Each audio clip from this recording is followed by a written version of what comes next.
Akina Mama wa Africa is a pan-African international non-governmental development organization and a UK-registered charity. Established in the 1985, Akina Mama wa Africa's head office is located in Kampala, Uganda, with a UK-Europe regional office in the United Kingdom. It was set up by women from different parts of Africa resident in the United Kingdom. Translated from Swahili, the name means solidarity from African women, signifying sisterhood.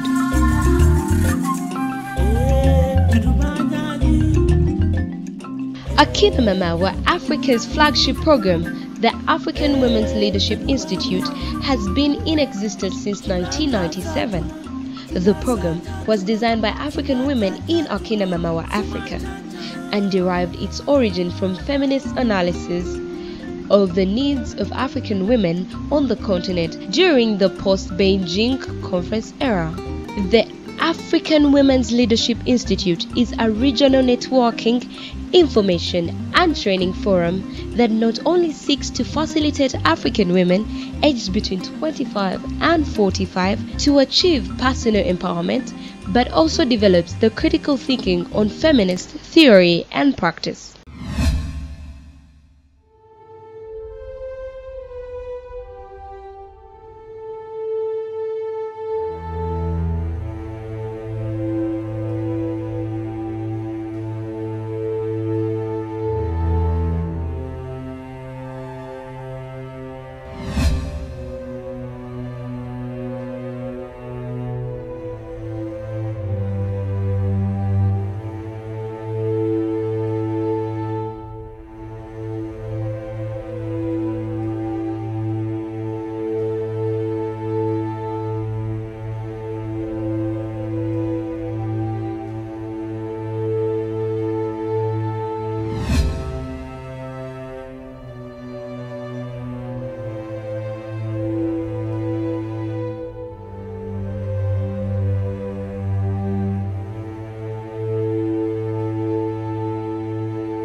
Hi, my name is Elizabeth Makimaru. I'm a Kenyan, a young Kenyan lady. I work as a grants administrator at Urgent Action Fund Africa. I attended Awli approximately 3 years ago. At the time, Awli the training happened in Mombasa, that's in Kenya's coastal area. I was a soldier fighting the war. I involved in the fighting as an SPLA soldier, and at the same time I was doing the women activities both in the army and with the civil population, and I fought the war until that time where I contacted Akina Mama to help us as women of Southern Sudan and as women who have been experienced all the difficulties during the war. Akina Mama wa Africa was the organization that I came in contact with as I heard from informations from the media, from newspapers about Akina Mama, and this was the time in 1999 where I came in contact with Akina Mama wa Africa. My first attending the Akina Mama wa Africa, that is the African Women Leadership Institute conference, was in 2008 in Dar es Salaam. Before I attended a Awli seminar in Dar es Salaam, I was working as a farmer after retiring as a teacher and running an organization known as Family Enrichment Organization, which I deal with vulnerable groups such as orphans, widows, and the youth at large. I attended this seminar in Dar es Salaam during the month of April 2008, from 20th to 27th.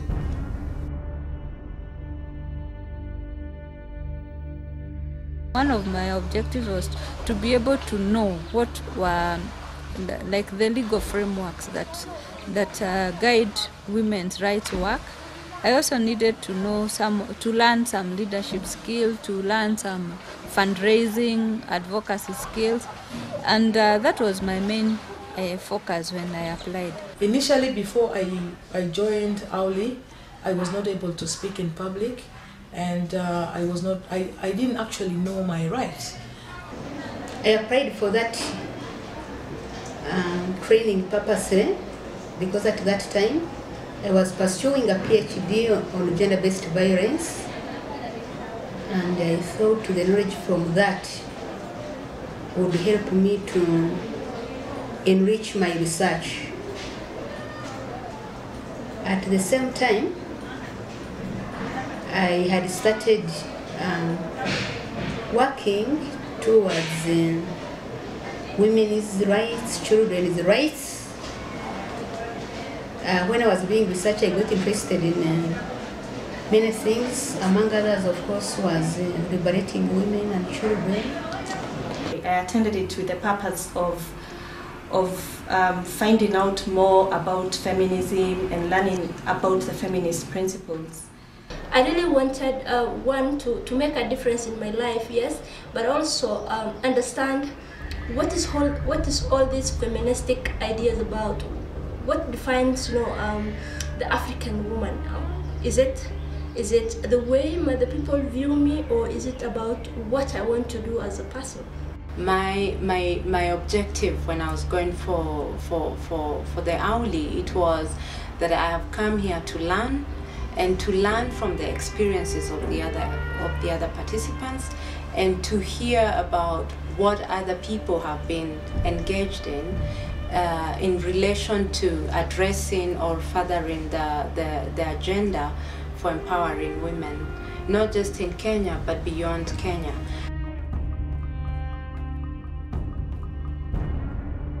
Personally, it has made me a very good leader. That is, have the confidence to talk to the community at large. I can give an example. When one of my colleagues was killed, who was a male youth councillor in Kotido, I led the demonstration in Kotido district until the culprits were got. So that gave me the confidence that with the leadership skills that I have and I got from Awli, I am very proud as Lucky, and this motivates me as a young leader from Karamoja sub-region. After the Awli, I gained many friends, and I gained many contacts. What I did is to keep in touch with Akina Mama so that they could help me, especially with my training capabilities. There are certain things that we do in life, or we have and we do not explore. I will not totally attribute the strength that I have as a person to Awli. Awli was just an opportunity that, if well used, somebody can move from one level to the other. I'm able to take several different jobs, and I'm able to travel and represent the women of South Sudan in different conferences at different capacity because of this foundation that was built from Awli.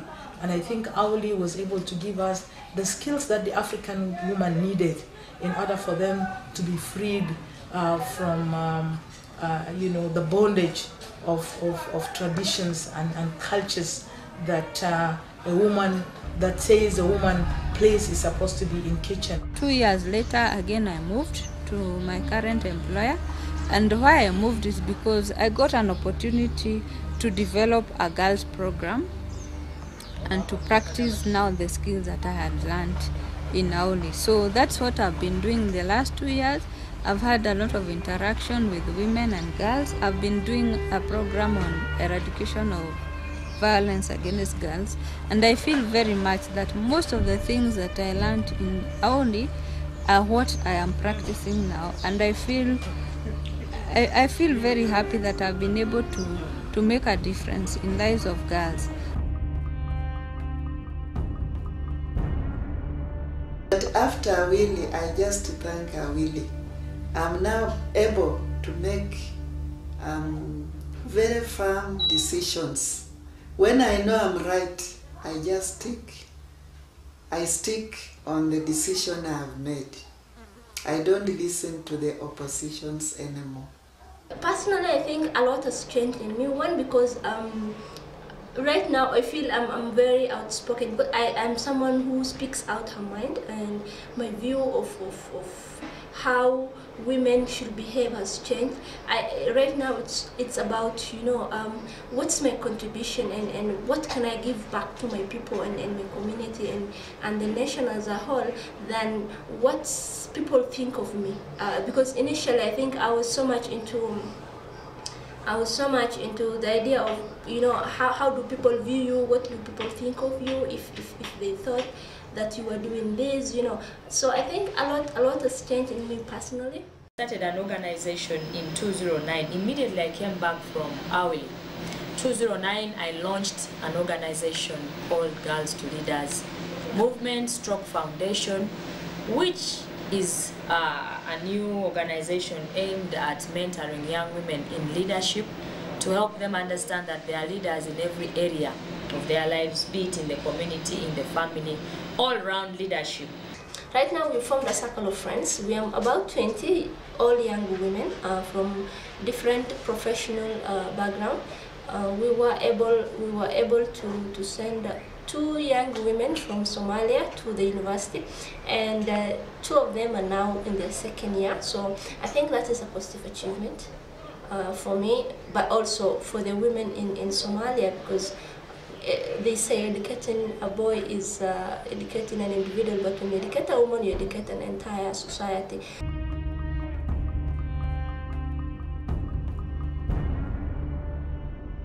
And the challenges that we face as young women, young leaders in Karamoja sub-region is that, like personally myself, I'm not married, or neither officially married to anyone. I'm a single mother of 1, and it happened that I'm married to I got a child with a non-Karamoja, and that also is another challenge that gives me hard time, like in times of campaigns. You find that if you're not officially married in Karamoja, you cannot have a chance to be a leader, or especially in politics. So you find that was one thing that I faced as a challenge to me as a young leader from Karamoja sub-region. On personal level, to keep the funds, fundraising for the organization, fundraising for the work fund, and also looking after the family, it has been a challenge, which I'm happy that I've faced and I've managed. The negative notions of feminism, having people think, oh, she will just never really get married. She will never start a family of her own. She's always talking about this women's rights thing. She's always, people begin to see you as someone who is fighting men. But what I always say, and I have always said this is not about fighting men. This is about addressing the problems in the system that oppress women. This is about, going back to looking at where are the roots to the oppression and injustices in society and addressing that. So it is challenging and deconstructing patriarchy. It's not about fighting men. And that has continued to be a challenge for a lot of young people who join in the women's movement. And so you find people saying, oh, I am a women's rights worker, or I'm a women's rights activist, I'm a gender activist, and are afraid to actually say, I use feminist analysis in my work. I'm not afraid to say that, and that has happened because of Awli. I am currently a consultant in just that, in feminist analysis. That's how I do my work. That's how everything that I do, everything that if somebody calls me in, even if the organization is non-feminist, to do some work for them, it's difficult for me not to use feminist language. It's difficult for me not to provide feminist analysis, because this is my way of doing my work. It is what makes my work different from any other person's work.